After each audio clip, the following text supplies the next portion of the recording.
I yield myself 5 minutes for closing remarks and anybody else who wants to have another question. But I do want to bring up the subject generally of QE2. There's a strong disagreement between those who object to it and Dr. Bivens, who thought that it really has helped a whole lot. And I don't think we'll resolve that. But, you know, that was part of the program of injecting $4 trillion into the economy with the argument that it has done very, very little at all, and some of us believe maybe harm on the long run. But the $4 trillion, actually, we can argue that it did help prevent, you know, a depression for some people, mainly Wall Street and the big bankers and some corporations. They were able to benefit, and who came out on the short end? The people who lost their jobs and lost their houses and lost their mortgages. So the whole thing didn't work if you were trying to help the poor people. I think you were destroying the poor people while it was nothing more than corporate welfare. $4 trillion, and we have very little to show for it. But the question I want to address is, you know, there's a little bit of talk, I don't think it's serious, about unwinding this.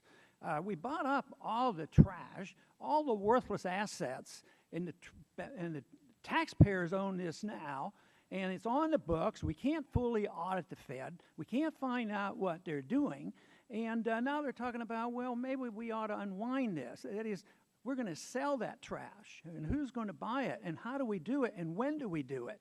Bernanke says it's not time yet, but he is really cocky about this. He knows when it is, and he's going to do it, and he's going to do it smoothly. And what did he say about problems coming? His anticipation, his whole idea that when a crisis comes and when there is a recession, I can take care of it.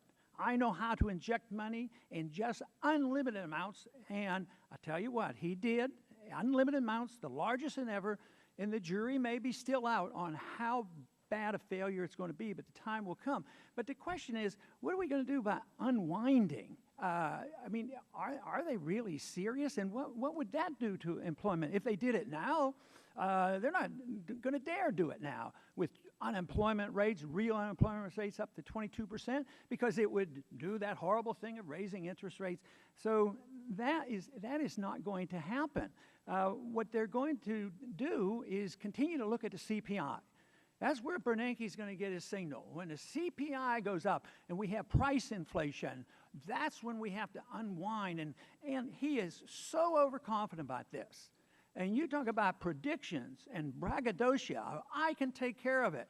Like, he didn't know it was coming. He would take care if it came. And now he says, I know exactly when to turn it off.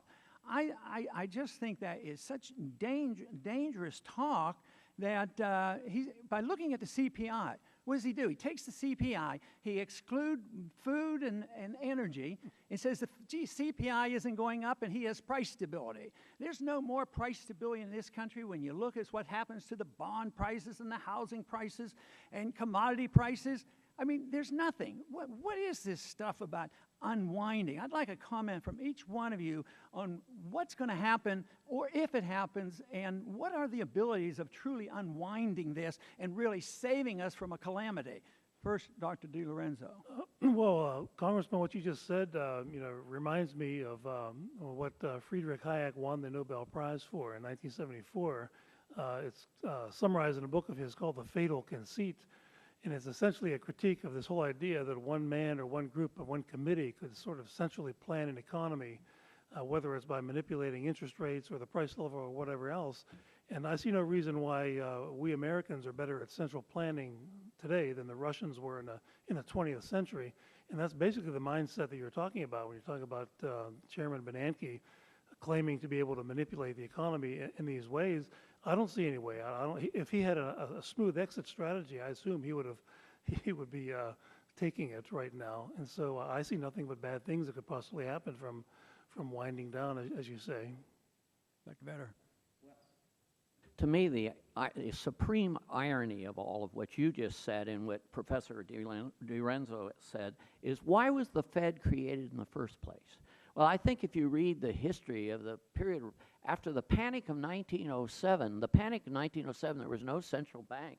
And so what happened were a bunch of private bankers led by J.P. Morgan sort of organized an ad hoc committee to sort of save banks and prevent them failing. And by the way, achieved some success in doing that. But afterwards, people said, we can't have a single individual serve as sort of the guru to save our economy like J.P. Morgan. We've got to create a central bank and decentralize it into 12 banks and all to keep the power diffused. And we moved away from that diffusion of power back to the centralization of power. Now it's Bernanke. At least J.P. Morgan had some skin in the game. He had some money in the game. When the banks failed, he failed. What does Bernanke have in the game? He gets his salary anyway and then goes off to work for Goldman Sachs. So I think that's it, and I have no idea how it's going to be unwound because it's a historically unprecedented situation. I can't predict, but I'm uneasy, and that's why markets are uneasy, and that's why prices. That's why we have the problems we have. That's why bond prices are starting going up. That's why Moody's is starting to say, well, should we give AAA bond rating to the U.S. government securities and things like that? People are getting uneasy. Maybe Dr. Bivens will be more optimistic.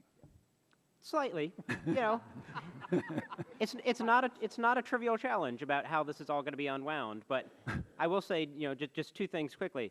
One, it's going to actually feel like a luxurious decision if we can start unwinding this and the unemployment rate is much lower. And so, to my mind, the proper focus now is on providing maximal support to job growth in the economy, not worrying so much about how this is unwound. And two, I'll have to say, I'm sure there will be mistakes made as we do it. I'm sure there will be some targets missed. But he's actually, Ben Bernanke and the rest of the Fed has laid out a strategy for how this will be unwound. They've talked about the instruments they're going to use, the levers. Is it going to work perfectly? Are they going to hit forecast to the decimal point? Absolutely no. But to my mind, the fact that they're focusing much more on support and job growth in the near term says very good things about what they're doing. Yeah.